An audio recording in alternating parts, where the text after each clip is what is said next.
Amigos y seguidores de este apartado rincón del espacio-tiempo cibernético. El cafecito de hoy va a ser espeso y especulativo. A ver, ¿qué es lo que está pasando? Pues pasa que la mayoría de los analistas geopolíticos del conflicto en Ucrania afirman que el uso de armas nucleares en un conflicto indirecto entre Rusia y la OTAN vía Ucrania es posible, pero aún improbable, aunque con el cambio oficial en la doctrina nuclear que Rusia aprobó el 25 de septiembre, ese improbable para mí cambió a probable. Por eso digo que Rusia relanzó el juego nuclear, pero esta vez la guerra no será fría. Sin embargo, estos analistas insisten en que hay un lugar en el tablero mundial donde sí es probable un conflicto nuclear, y es el Medio Oriente. ¿Por qué? Porque el antagonismo entre Irán e Israel y la próxima guerra en la cual se van a enfrascar inevitablemente, tarde o temprano, creará condiciones más propicias para el uso de armas nucleares. ¿Por qué? Porque las Fuerzas Armadas de Israel no están concebidas para disputar un conflicto prolongado, a diferencia de Irán y su eje de la resistencia. Por lo tanto, los Estados Unidos los apoyarán, pero las armas nucleares las tendrá que poner Israel, porque para eso fue creado y dotado de las mismas. Y de paso, los Estados Unidos por fin dejarán de ser el único país que las usó en guerra. Por supuesto, por ahora todo se parece a un conflicto aéreo misilístico de intensidad media pero creciente, intensidad en aceleración, con armas actualizadas pero convencionales, tanto en la Franja de Gaza como en el Líbano. Y también se parece mucho a la lucha por la supervivencia política de Netanyahu y su entorno, ¿eh? Pero, ¿y si hay algo más? Por ejemplo, un plan geopolítico de largo alcance para torpedear las rutas comerciales antioccidentales en toda Eurasia e intentar de nuevo reformatear el Medio Oriente. Los amigos que vieron mi video sobre los planes estratégicos saben muy bien de qué estoy hablando. En cualquier caso, resulta útil contemplar la situación desde este punto de vista, aunque supuestamente nos espera una pausa política hasta las elecciones presidenciales estadounidenses, que serán el 5 de noviembre, e incluso hasta la toma de posesión, que será el 20 de enero, si es que las elecciones llegan a darse, como ya insinué en el cafecito 32. De todas maneras, los planes estratégicos, verdaderos planes de Estado, aunque sean de un Estado paralelo, no dependen de la Casa Blanca y su inquilino. Y la demostración es que a dos casos psiquiátricos agudos, como son el caso de Donald Trump y Kamala DeVille, se les permite competir por la presidencia. Dos casos patológicos. Y esta para mí es una demostración más que suficiente. Lo que sí puede ocurrir es que si Donald Trump gana, el plan de iniciar una guerra o una gran guerra en el Medio Oriente podría posponerse. Él fingirá abstenerse al principio, pero un buen casus belli, sea real o de falsa bandera, se encargará de poner fin a su teatrino. Así que aprovecho para invitarlos a ver mi video titulado Trump, el presidente que hará más guerras, que es un video libre y así no tengo que dar más explicaciones por el momento. Sin embargo, la eventual victoria de su oponente, Kamala DeVille, algo que no se debe subestimar. Al parecer, y según estos analistas, Kamala, la mala, sí podría desencadenar movimientos de escalada con mayor velocidad. Yo realmente no sé en qué se basan para decir eso, porque los factores intermedios influyentes en este caso como lo son los lobbies sionacistas y el grupo de los neoconservadores, ambos actúan transversalmente y con igual intensidad sobre los ultracionistas Trump y Kamala. Los dos son ultracionistas. Es más, cuidado, y es Kamala la que retrase más la guerra.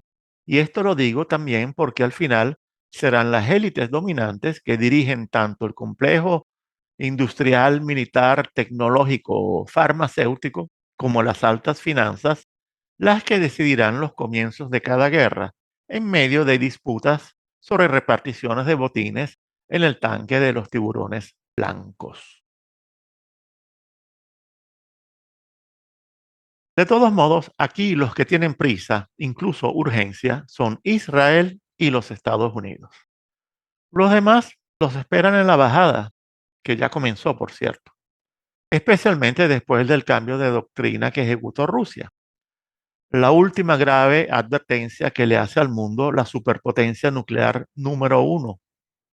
Y este cambio de doctrina no es solo nuclear, en la práctica concierne toda su doctrina militar y también la geoestratégica, algo que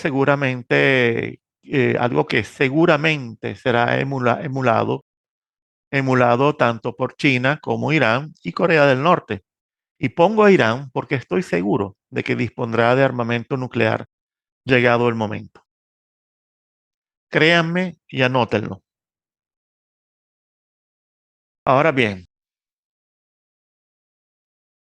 los dichosos analistas afirman también que Estados Unidos podría apostar por un conflicto a gran escala, cuyo primer paso será apoyar desde aire y mar la marcha del ejército sionista sobre Beirut para eliminar definitivamente a Hezbollah, así como operaciones mucho más intensas contra los hutíes en Yemen. Bueno, la verdad es que yo tengo mis reservas al respecto. Imagínense ustedes que los del ejército israelí, agotados con la moral por el suelo y la impotencia a millón, tras 11 meses en los cuales no han logrado eliminar a Hamas en los 360 kilómetros cuadrados de la franja de Gaza, ahora resulta que en cambio sí podrían lograrlo con Hezbollah en los 10.000 kilómetros cuadrados del Líbano. Todo muy lógico, ¿no? Bueno, definitivamente la historia entonces se repetirá dos veces. Primero como Vietnam y luego como el Líbano. Y los que creen que la historia será distinta porque los israelitas en su incursión contra Hezbollah contarán con el total respaldo de los Estados Unidos, pues de una les aseguro que los yanquis no tienen muchas ganas, no tienen ninguna ganas de gastar pólvora en buitres. Ellos se encuentran allí no para disputar una guerra totalmente asimétrica en el avispero libanés y desperdiciar armamento que no les sobra después de la aventura fallida en Ucrania. Ellos están allí para otra cosa. Ellos están allí para ir al grano. E ir al grano será enfrentarse a Irán y posiblemente a Rusia vía Siria. Ese es el objetivo estratégico de orden superior y no es Hezbollah. Bueno, desde luego faltaría más que algún apoyo táctico, sobre todo aéreo y misilístico, le proporcionarán a los israelíes en el Líbano. Pero no se esperen una operación estilo Shock and Awe, como la de Irak en 2013. ¿Qué va? El verdadero objetivo es provocar una guerra directa entre Israel e Irán, que de hecho se convertirá en una guerra entre Estados Unidos y sus vasallos y títeres de la OTAN y la Unión Europea contra Teherán y los cinco o seis países del eje de la resistencia, que podrían ser más, ¿eh? Y si la ganan, ese conjunto de fuerzas occidentales saldrá notablemente reforzado en su dominio sobre el teatro de operaciones mediterráneo. Y la verdad es que no sé si eso le vaya a gustar mucho a Turquía, a pesar de ser de la partida OTAN. Así que atentos con lo que Erdogan vaya a decidir en los próximos tiempos. Lo que es seguro es que en el transcurso de la guerra, la nueva administración estadounidense en algún momento autorizará el uso de armas nucleares tácticas por parte de Israel, con el objetivo estratégico, no táctico, estratégico, de destruir la industria nuclear iraní y eliminar la amenaza de un Irán nuclear. Lo que pasa es que eso significa que Israel deberá prepararse a su vez para un contragolpe nuclear. Por eso los Estados Unidos no serán los que usen el arma nuclear. ¿Se entiende? Ahora bien, ¿quién será el que le propinará el seguro contragolpe nuclear a Israel?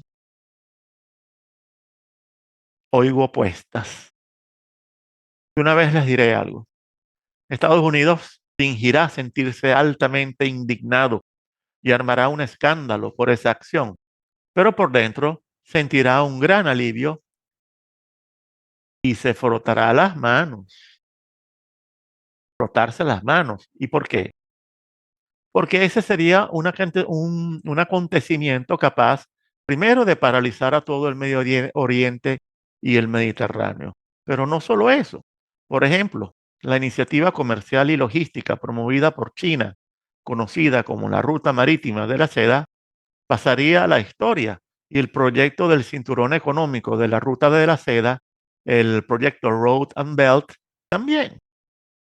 Y Europa, señores, dependiente de los recursos energéticos del Medio Oriente, quedaría finalmente de rodillas, quebrada y sin esperanzas, condenada a vivir en economía de guerra y con conflictos sociales a la vuelta de la esquina, ya que también quedaría en gran medida aislada de los recursos de Rusia, los que aún recibe vía Turquía y la India, y del Medio Oriente y del norte de África. Por lo tanto, a la Unión Europea en su conjunto solo le quedaría la opción de depender exclusivamente de los recursos estadounidenses, y no solo en gas y petróleo, y pagarlos a precio de régimen casi monopólico, aunque Iberoamérica, comenzando por Venezuela, algo podría aportar. Pero esto es solo una parte del problema. Si dejase de llegar la producción china, eso también pondría en aprietos a Europa. Ustedes saben, por ejemplo, cuántos recursos mineros, metales, minerales provenían de Rusia y China.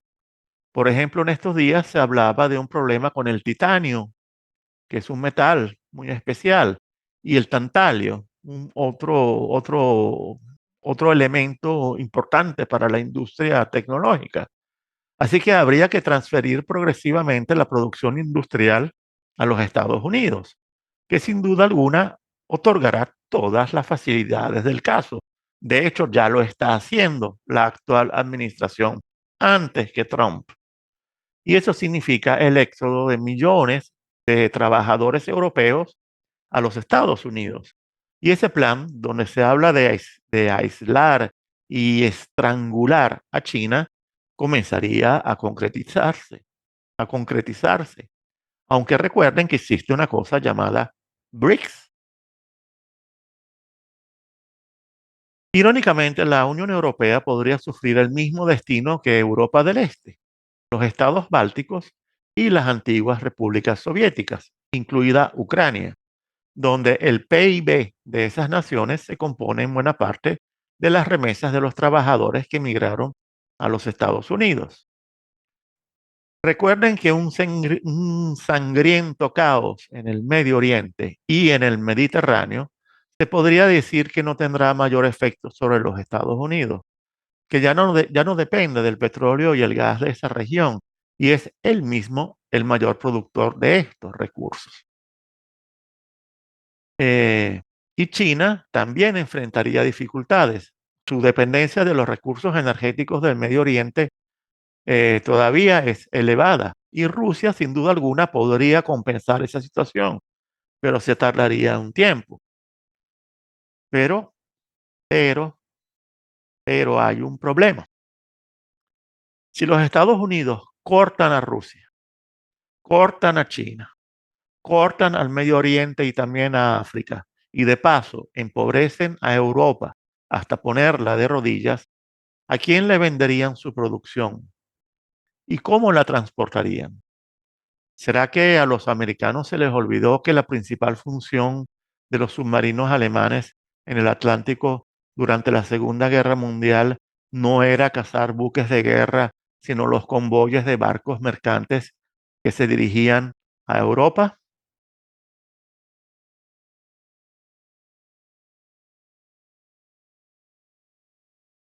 Desde luego, todo lo que estoy elucubrando aquí es hipotético y además incompleto, porque subestimo los alcances de una guerra entre Europa y Rusia, que también sería una guerra entre Europa y el norte de África, porque ellos nos tienen en la mira desde hace tiempo. No se olviden de esto, por el amor del cielo. Y desde luego, estoy subestimando el conflicto más importante, el de Estados Unidos con China, sobre todo porque para vender en el área Asia-Pacífico, que quedaría como la más importante área comercial para Estados Unidos, pues para lograr el éxito allí debería ser capaz de competir con China y otros productores asiáticos. Y el solo pensar eso da risa.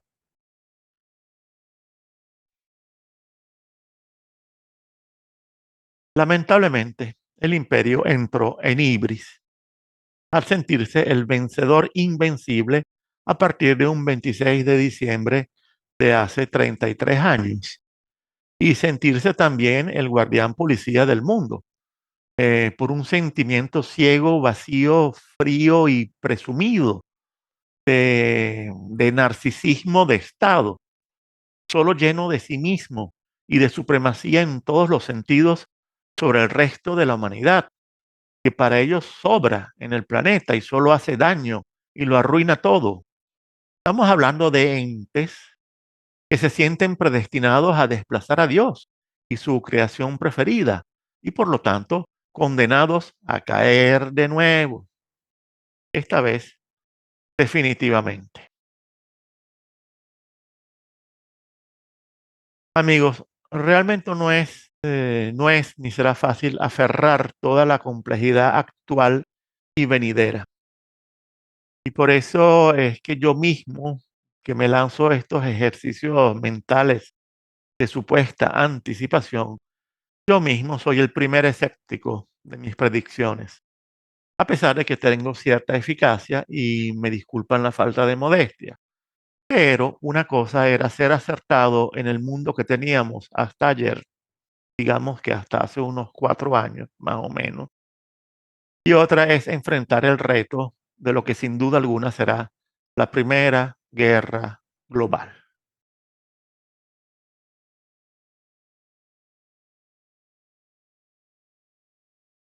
Bueno, amigos, hasta aquí me trajo el río. Les agradezco como siempre la atención hasta el final y por favor no se olviden de suscribirse al canal y activar la campana de notificación. Y si desean tener acceso a todos mis videos exclusivos, con solo $5 mensuales, usted quedará suscrito a mi canal. Y para eso basta conseguir las instrucciones que encontrarán abajo en el texto descriptivo. Bueno, esto es todo. Cuídense y nos veremos pronto, muy pronto.